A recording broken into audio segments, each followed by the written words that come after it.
Morning प्यारे बच्चों।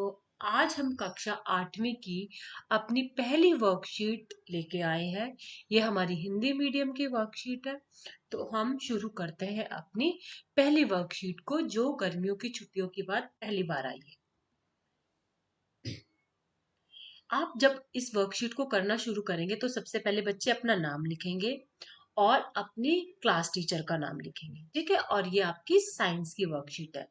आज हमारा टॉपिक है पादप के भाग। ठीक है, यानी कि पौधे के अलग अलग भाग। तो पौधे के बच्चों अलग अलग भाग होते हैं। पौधे का वो भाग जो मिट्टी की सतह के ऊपर होता है, ठीक है, उसे हम कहते हैं शूट सिस्टम। उसे शूट सिस्टम कहते हैं। जो जो पार्ट यहाँ पे चित्र में देख सकते हो, जो पार्ट जमीन के ऊपर होता है उसको हम शूट सिस्टम, या हम उसको कह सकते हैं कि वो तना तंत्र होता है। इसमें तना होती है, शाखाएं होती है, पत्तियां होती है, पुष्प और कलियां जो है पाई जाती है। किसमें? शूट सिस्टम में। और पौधे का वो भाग जो मिट्टी की सतह के नीचे होता है। ठीक है, जो हमारी ये जड़ है ये कहाँ होती है? मिट्टी की सतह के नीचे। तो इसको हम जड़ तंत्र भी कहते हैं या रूट सिस्टम कह सकते हैं इंग्लिश में।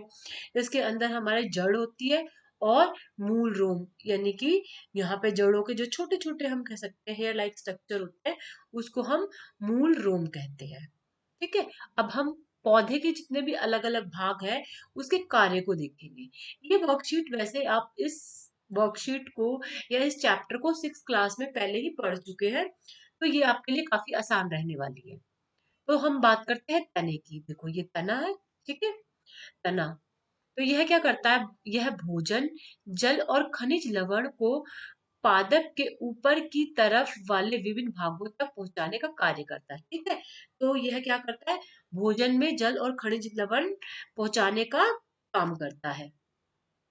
इसके अलावा पत्ती की बात करें तो पत्ती, ये इस स्ट्रक्चर को, इस चित्र को हम क्या कहेंगे? पत्ती। तो ये प्रकाश संश्लेषण द्वारा भोजन का निर्माण करती है और भोजन को क्या करती है? विभिन्न भागों में संचित करके रखती है। ठीक है, इसकी बात करते हैं हम पुष्प की, फूल की। ठीक है, इसमें बाह्य दल होता है, पुंकेसर, स्त्री केसर होता है, और ये जनन में मदद करता है, यानी कि फल के निर्माण में ये मदद करता है। उसके बाद बात करते हैं हम जड़ की या मूल की। ये देखो आपको यहाँ पे दिखाया है जड़। तो ये जड़ बच्चों मिट्टी के नीचे होती है। तो मिट्टी यानी मृदा से यह जल, खनिज और लवण को अवशोषित करती है। ठीक है बच्चों, अब हम बात करते हैं इस पाठ में दिए हुए अपने प्रश्न उत्तर को। अब इसके अलग अलग भाग हमें लिखने। ये देखिए जड़ है बच्चों, ये इसको हम फल कहेंगे। ये तना है, और ये हमारी जो बच्चों क्या है? पत्ती है। ये हमारी पत्ती है, और ये हमारा क्या है बच्चों? ये हमारा फूल है। इस पत्ती को आप इधर लिख लेना बच्चों। ठीक है, अब इसमें हमें पहले प्रश्न में ये भी दिया हुआ है कि इसमें आपको रूट सिस्टम और शूट सिस्टम को भी क्या करना है? लेबल करना है।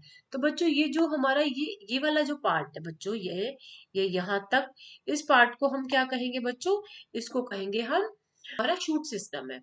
और इसके जो नीचे वाला पार्ट है, ये जो जमीन में होता है, इस वाले पार्ट को हम कहते हैं बच्चों रूट सिस्टम। ठीक है, तो ये हमारा हो गया बच्चों रूट सिस्टम। ठीक है, तो आप इस चित्र को भी इस तरह से अंकित करेंगे। इसके बाद हम अपना दूसरा प्रश्न देखते हैं। दूसरा जो प्रश्न है हमारा, पादपों में तने का क्या महत्व है? तो तना जो है पौधे को भोजन, जल और खनिज लवण प्रदान करता है विभिन्न भागों तक। ये जो है भोजन, जल और खनिज को पहुंचाता है। हरी पत्तियां हरे रंग की क्यों होती है बच्चों? क्योंकि उसमें क्लोरोफिल की उपस्थिति होती है, क्लोरोफिल उसमें पाया जाता है। हमारा आखिरी प्रश्न है बच्चों, पादप में जड़ और पत्ती का एक एक कार्य लिखिए। तो जड़ जो है मृदा से जड़ जो है मृदा से जल, खनिज और लवण अवशोषित करती है। और पत्ती क्या करती है बच्चों? पौधे के लिए, पादप के लिए भोजन का निर्माण करती है। तो आप इस वर्कशीट को अच्छे से समझेंगे और सुंदर सुंदर हैंडराइटिंग में अपनी कॉपी में करेंगे। आई थिंक ये वीडियो आपको समझ में आई होगी, ये वीडियो आपके लिए हेल्पफुल रही होगी।